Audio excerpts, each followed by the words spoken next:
আল্লাহ রাব্বুল আলামিনের এই কিতাব যারা নিয়মিত পড়বে তাদেরকে আল্লাহ রাব্বুল আলামিন কি প্রতিদান দিবেন, কি পুরস্কার দিবেন?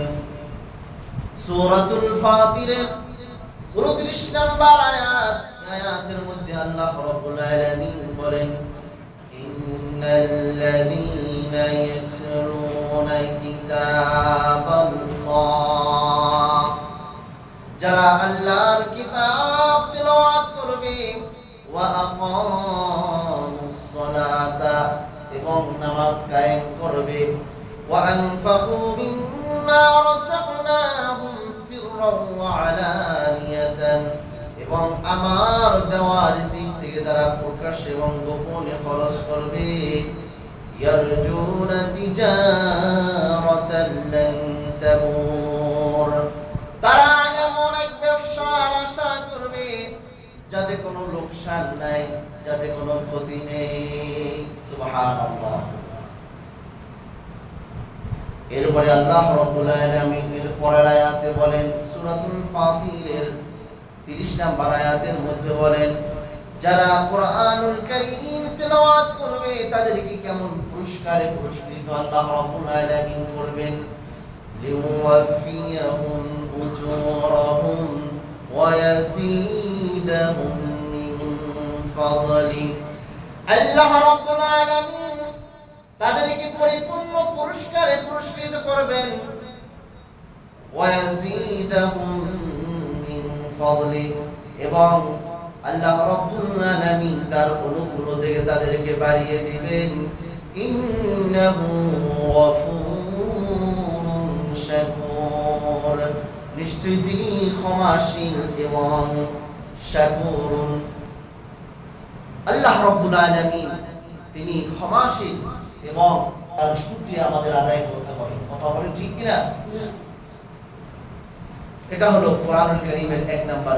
দ্বিতীয় নাম্বার, কোরআনুল কারীমের সাথে যে মানুষের সম্পর্ক হয় তার মর্যাদা আল্লাহ রাব্বুল আলামিন বাড়িয়ে দেন। সুবহানাল্লাহ। হযরত ওমর রাদিয়াল্লাহু তাআলা আনহু তিনি আমিরুল মুমিনিন ছিলেন। আমিরুল মুমিনিন তিনি একজনকে মক্কার প্রশাসনিক দায়িত্বে যাকে দিয়েছিলেন তার নাম হলো নাফি ইবনে আব্দুল হারিস। নাফি ইবনে আব্দুল হারিস ওই ব্যক্তির নাম। যখন ওমর ফারুক রাদিয়াল্লাহু তাআলা আনহু তিনি নাফি ইবনে হারিসার সাথে তিনি দেখা করলেন, তখন তিনি তাকে জিজ্ঞাসা করলেন, ও নাফি, তুমি এই যে তোমার আশেপাশে যে অঞ্চলগুলো আছে এই অঞ্চলগুলোকে তুমি কাকে দায়িত্ব দিয়েছো? মান ইস্তাখলাফতা আলা ওয়াদি, এই যে তোমার আশেপাশে যে অঞ্চলগুলো আছে, যেমন আসফার একটা অঞ্চলের নাম, এই অঞ্চলে যে এই অঞ্চলের আশেপাশে যে গভর্নর যারা আছে দায়িত্বশীল, কাদেরকে তুমি দিয়েছো দায়িত্ব দিয়েছো? তখন সে উত্তর দেয় আবজা ইবনে আবজা। তখন ওমর রাদিয়াল্লাহু তাআলা আনহু বললেন, মানি আবজা, মানি ইবনে আবজা, ইবনে আবজা আবার কে? তখন নাফি উত্তরে বললেন, রাজুলুন মিন মাওয়ালিন, সে আমাদের কীর্তদাসের মধ্য থেকে অন্যতম একজন। তখন ওমর রাদিয়াল্লাহু তাআলা আনহু বললেন, গোলামকে কেন তুমি প্রশাসনিক দায়িত্বে দিলে? ও নাফি, তুমি কি তার স্থানে অন্য কাউকে তুমি পাও নাই? তখন নাফি ইবনে হারিস ওমর ফারুক রাদিয়াল্লাহু তাআলা আনহুকে বললেন যে, ও আমিরুল মুমিনিন, তার মাঝে 3টা গুণ আছে, এই গুণের কারণে তাকে এই দায়িত্ব দেওয়া হয়েছে। 1 নাম্বার, ইন্নাহু লাকারিকুম কিতাবিল্লাহ, সে আল্লাহ রাব্বুল আলামিনের কিতাবের ব্যাপারে খুব অভিজ্ঞ একজন লোক। 2 নাম্বার, ওয়া আলিমুন বিল ফারাইদ, এবং ফারাইজের যে জ্ঞান আছে, উত্তরাধিকার বন্টনের তার পরিপূর্ণতার জ্ঞান আছে, সে এই বিষয়ে ভালো অভিজ্ঞ। 3 নাম্বার ওয়াকাদিন, এবং তিনি বিচার করতে পারেন, ন্যায় বিচার করতে পারেন খুব সুন্দরভাবে। তখন ওমর ফারুক রাদিয়াল্লাহু তাআলা আনহু তার কথা শুনে বললেন, আমার নবীজির একটা হাদিস মনে পড়ে গিয়েছে। আমা ইন্না নাবিয়াকুম সাল্লাল্লাহু আলাইহি ওয়াসাল্লাম قال إن الله يرفع بهذا الكتاب أقواما ويضع به آخرين। নিশ্চয়ই তোমাদের নবী সাল্লাল্লাহু আলাইহি ওয়াসাল্লাম বলেছেন, এই কোরআন, এই কিতাব, এটা তোমাদের মান মর্যাদা বাড়িয়ে দেয়, আবার এটা থেকে যারা দূরে রাখে, আল্লাহ রাব্বুল আলামিনের এই কোরআনের কারণে অনেকের মান মর্যাদা কমিয়েও দেয়। কথা বলেন ঠিক কিনা? এই জন্য একজন গোলাম হওয়া সত্ত্বেও, ইবনে আবজা একজন গোলাম হওয়া সত্ত্বেও আল্লাহ রাব্বুল আলামিন তার মর্যাদাটা কত বাড়িয়ে দিয়েছেন। একজন স্বাধীন ব্যক্তির চাইতেও তার মর্যাদাকে অনেক বৃদ্ধি করে দিয়েছেন। সুবহানাল্লাহ। তাহলে এটা হলো তার কোরআনুল কারীম পড়ার দ্বিতীয় নাম্বার উপকারিতা। কোরআনের সাথে যার স্পর্শ লাগে, কোরআনের সাথে যার সম্পর্ক লাগে, ওই ব্যক্তিও দামি হয়ে যায়, হোক সে যত নিম্ন শ্রেণীর মানুষই হোক। 3 নাম্বার, কোরআনুল কারীম যারা পড়ে এবং যারা শিক্ষা দেয়, উভয় পৃথিবীর মধ্যে সব থেকে বড় সম্মানিত মানুষ হয়ে যায়। সুবহানাল্লাহ। তিরমিজি শরীফের 2909 নম্বর হাদিস, قال رسول الله صلى الله عليه وسلم, আল্লাহ রাসূল সাল্লাল্লাহু আলাইহি ওয়াসাল্লাম বলেন, খায়রুকুম মান তাআল্লামাল কুরআনা ওয়া আল্লামা, তোমাদের মধ্যে সর্বোত্তম হলো ওই ব্যক্তি যে কোরআনুল কারীম শিক্ষা করে এবং অপরকে কোরআনুল কারীম শিক্ষা দেয়। সুবহানাল্লাহ। 4 নাম্বার, কোরআনুল কারীম এটার যদি কেউ একটা অক্ষর যদি পড়ে, তাহলে আল্লাহ রাব্বুল আলামিন তাকে একটা করে নেকি দান করেন।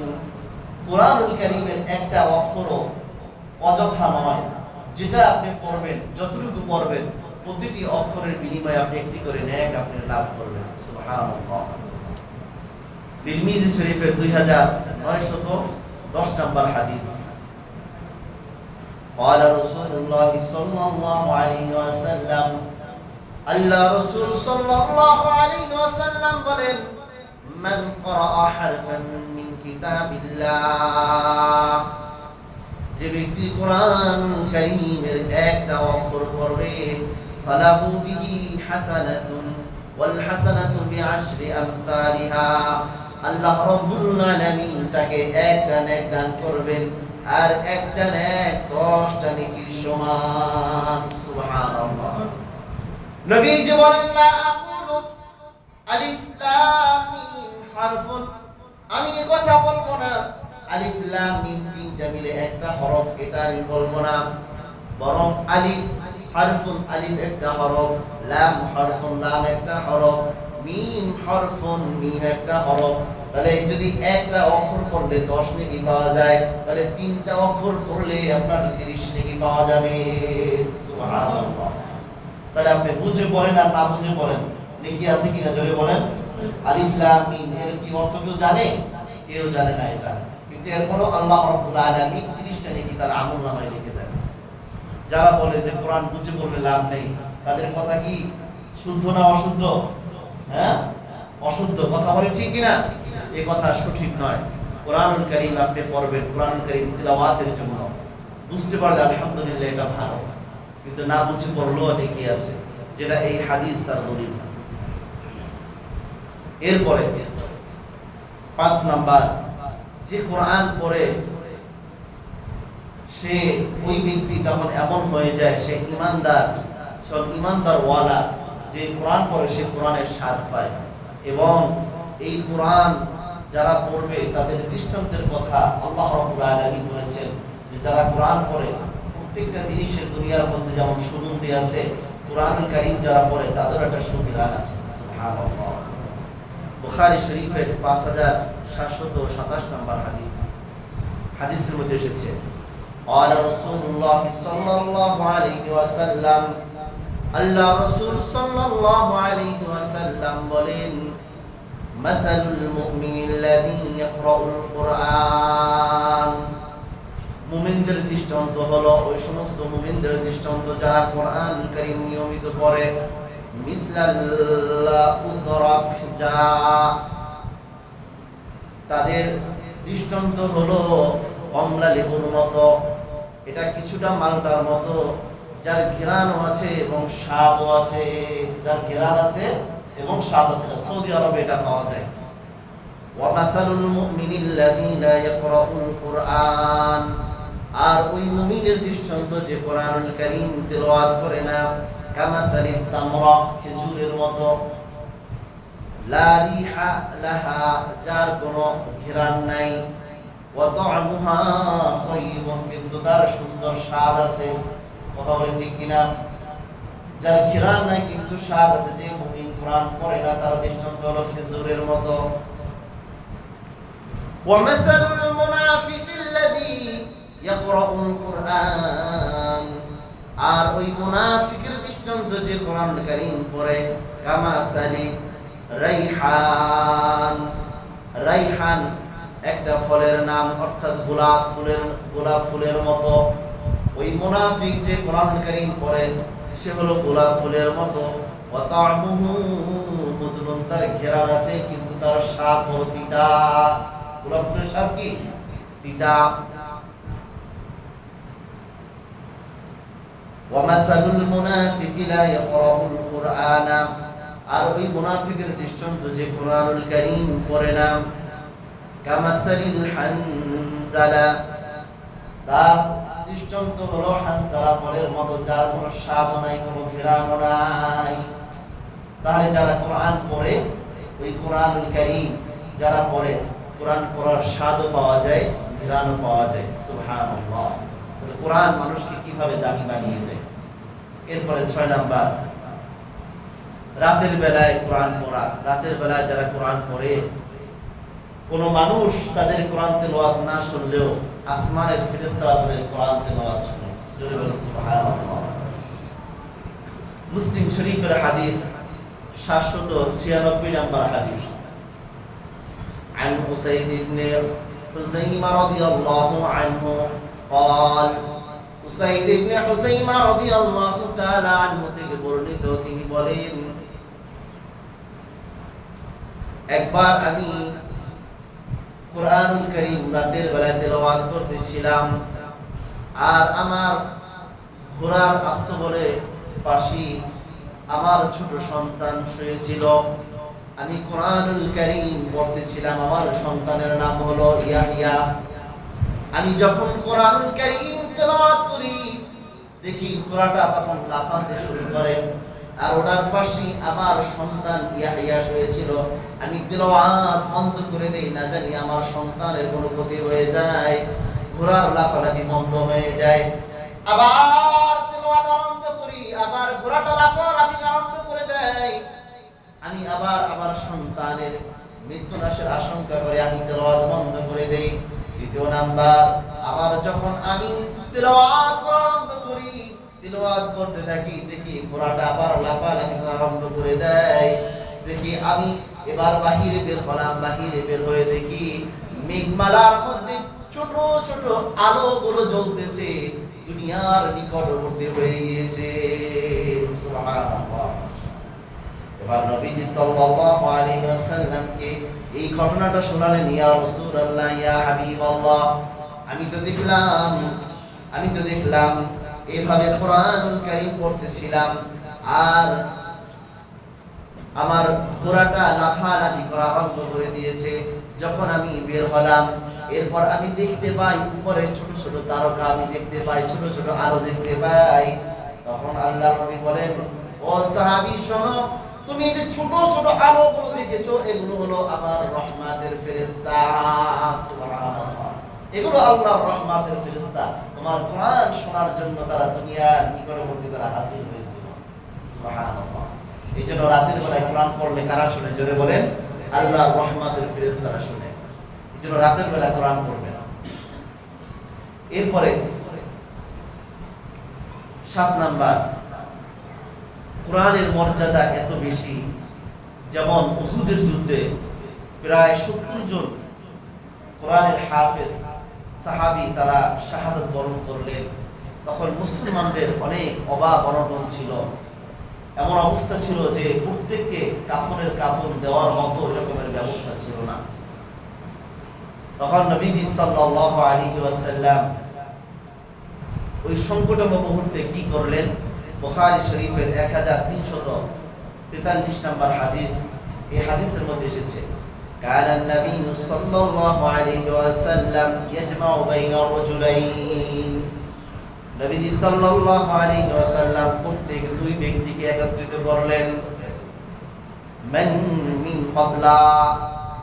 মিন কতলা উহুদের ময়দানে যারা শাহাদাত বরণ করেছেন, ওই শাহাদাত শহীদদের মাঝে দুইজন ব্যক্তিকে একত্রিত করলেন।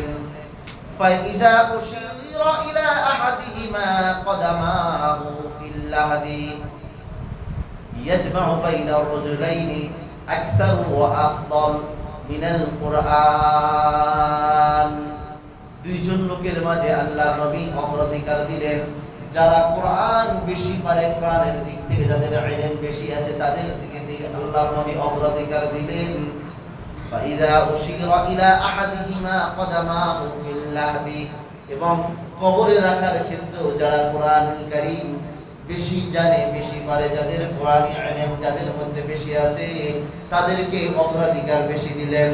সাহাবীদেরকে জিজ্ঞাসা করলেন, এই দুইজনের মধ্যে কার বেশি কোরআনের ইলম আছে তাকে আগে আনো, তাকে তোমরা উপরে রাখো।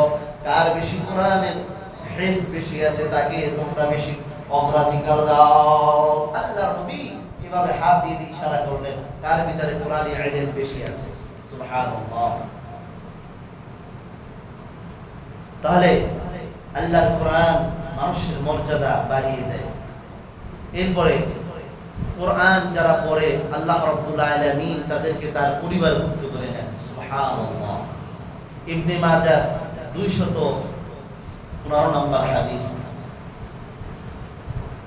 قال رسول الله صلى الله عليه وسلم, আল্লাহ রাসূল সাল্লাল্লাহু আলাইহি ওয়াসাল্লাম বলেন, ইন্না লিল্লাহি আহলিনা মিনান নাস, মানুষের পরিবারের মধ্য থেকে আল্লাহ রাব্বুল আলামিনের কিছু পরিবার আছে।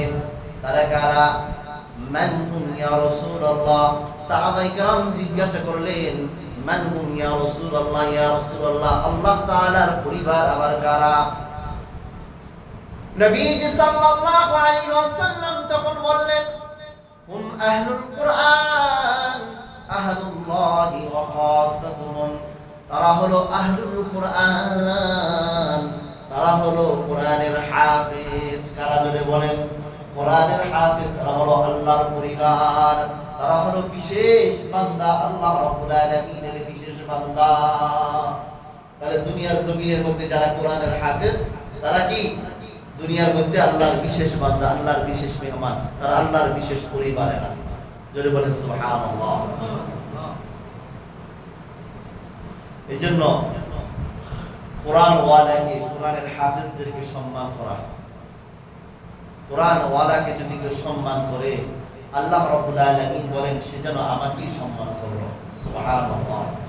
9 নাম্বার, আবু দাউদ শরীফের 4843 নম্বর হাদিস, এই হাদিসের মধ্যে এসেছে, قال رسول الله صلى الله عليه وسلم, আল্লাহ রাসূল সাল্লাল্লাহু আলাইহি ওয়াসাল্লাম বলেন, ইন্না মিন আজলালিল্লাহি ইকরা মা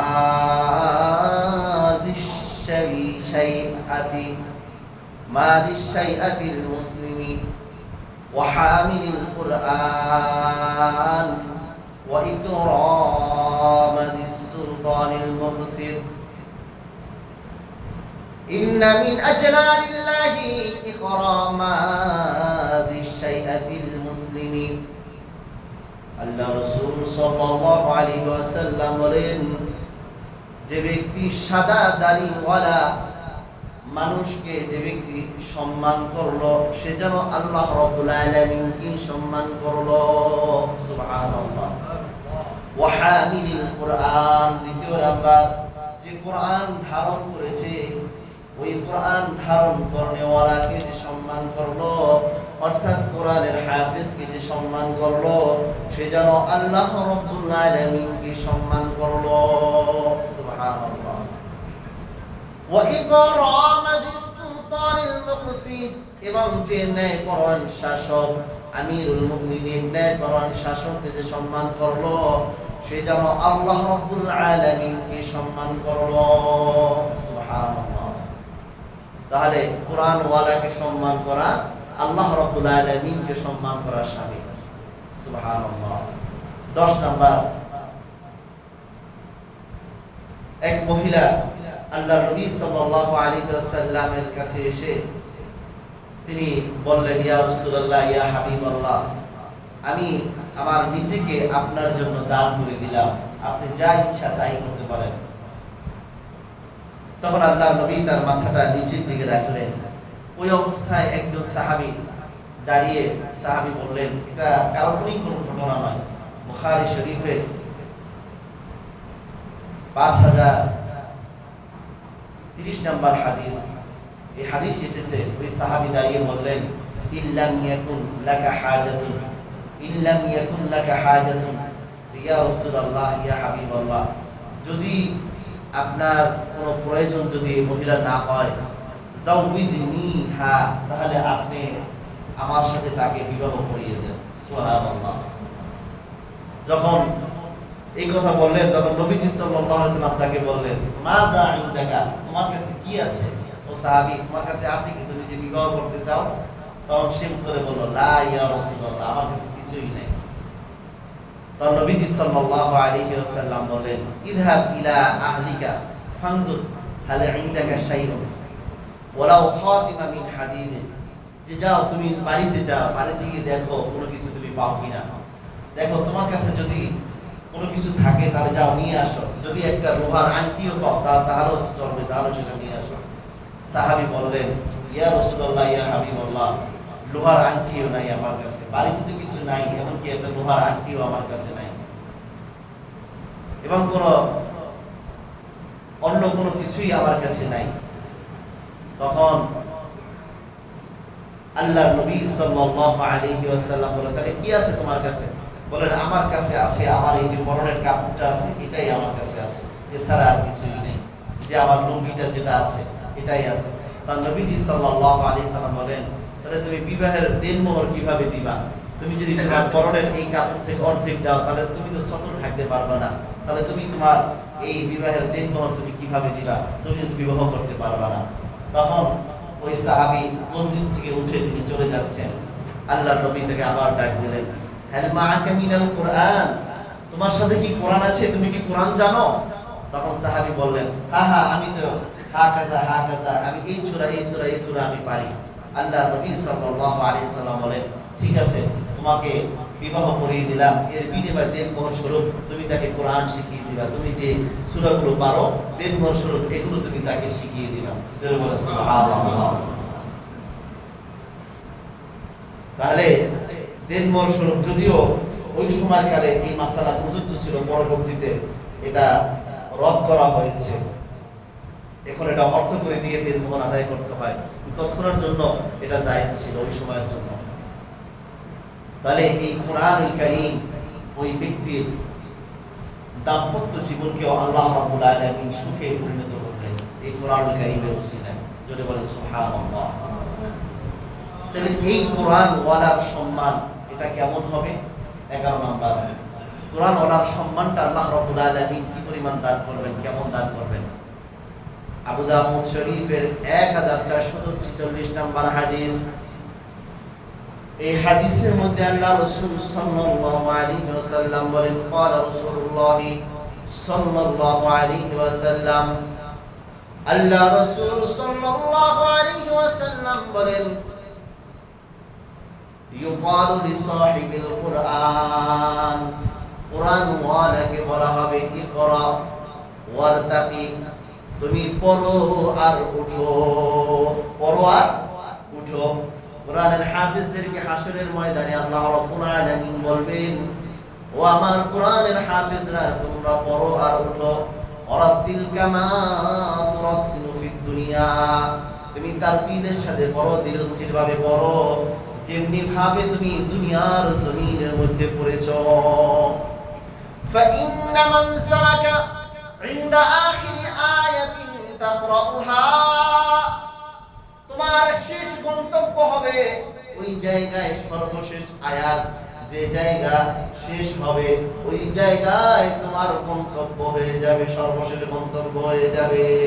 সুবহানাল্লাহ।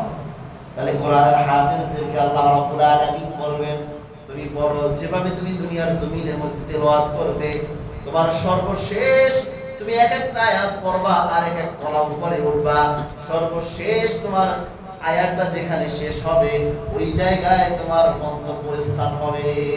সুবহানাল্লাহ। তাহলে কোরআনের হাফেজদেরকে আল্লাহ রাব্বুল আলামিন কি পরিমাণ নিয়ামত দান করবেন।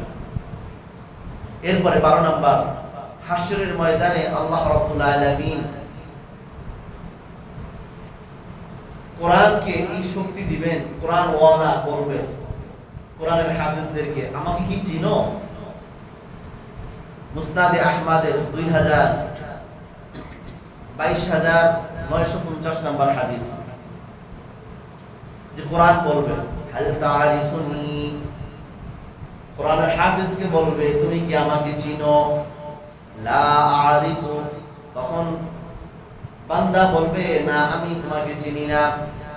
নবীজি বলেন, আলা আনা সাহিবুল কুরআন, তখন কোরআন বলবে, আমি হলাম সাহিবুল কুরআন, আমি হলাম কোরআন ওয়ালা, আমি হলাম সাহিবে কোরআন। তুমি দুনিয়ার মধ্যে যাকে তুমি তিলাওয়াত করেছো, দিন রাত পড়েছো, আমি হলাম সেই কোরআন।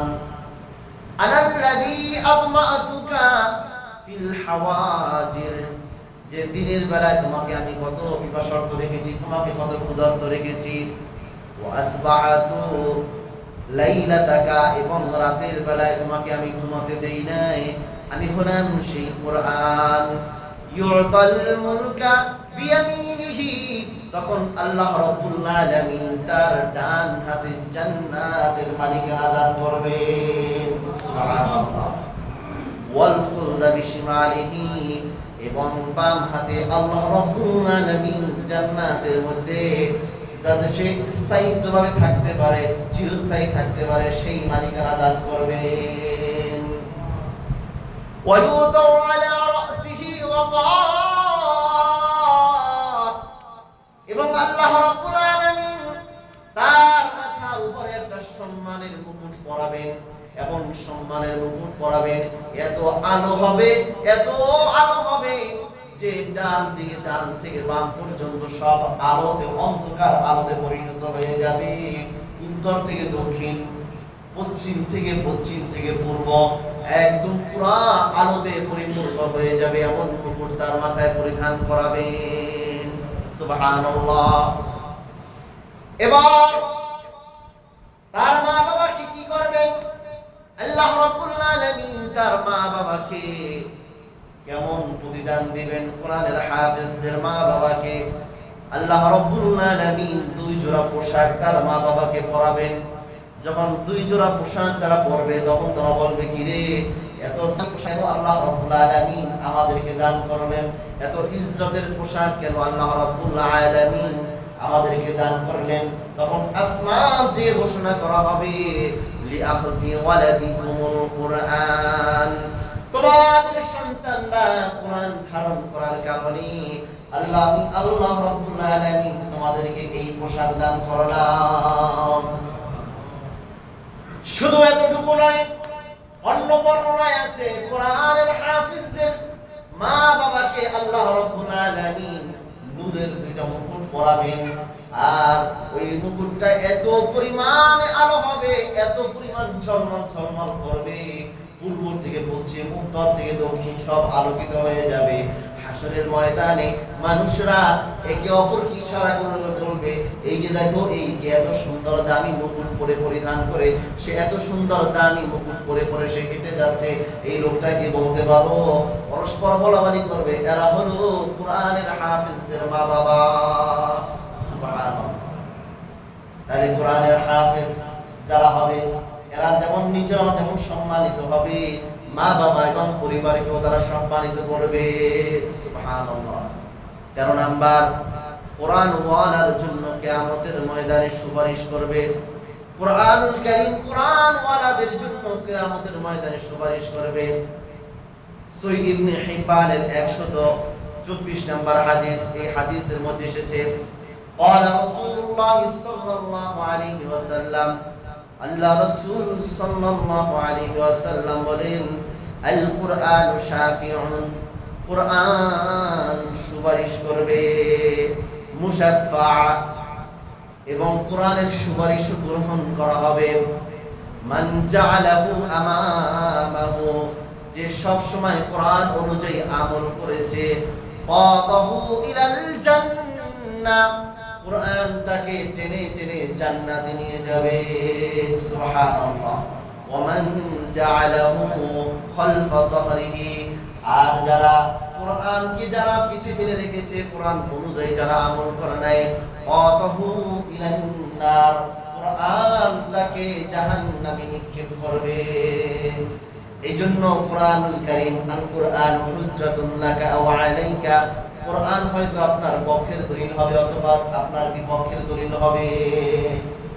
তাহলে আমরা কি চাই সবাই যে কোরআন আমাদের পক্ষের দলিল হোক, কোরআন আমাদের সুপারিশকারী হোক, কোরআন দ্বারা আমরা উপকৃত হতে চাই এই জগতে। এই জগতে যদি আমরা কোরআন দ্বারা উপকৃত হতে চাই, কোরআনের এই ফাজাইলগুলো যদি আমরা অর্জন করতে চাই, তাহলে আমাদের নিজেদের কোরআন পড়তে হবে, আমাদের সন্তানদেরকে আমাদের কোরআন শিখাতে হবে। কথা বলেন ঠিক কিনা? যদি আমরা এগুলো করতে পারি, তখন আমরা একজন দামি মানুষে পরিণত হব। আল্লাহ রাব্বুল আলামিন আমাদের সবাইকে এই আলোচনাগুলো স্মরণ রাখার এবং অনুধাবন করার তৌফিক দান করুন, এবং আহলে কোরআন, যে কোরআন ওয়ালা, কোরআনের হাফেজ হওয়ার তৌফিক দান করুন। আমরা যারা কোরআনের হাফেজ হতে পারি না, কোরআন হাফেজ আমাদের সন্তানদেরকে বানানোর তৌফিক দান করুন, কোরআনের হাফেজদেরকে মহব্বত করার তৌফিক দান করুন, তাদের সাথে থাকার তৌফিক দান করুন। ওয়া আখিরু দাওয়ানা আলহামদুলিল্লাহি রাব্বিল আলামিন।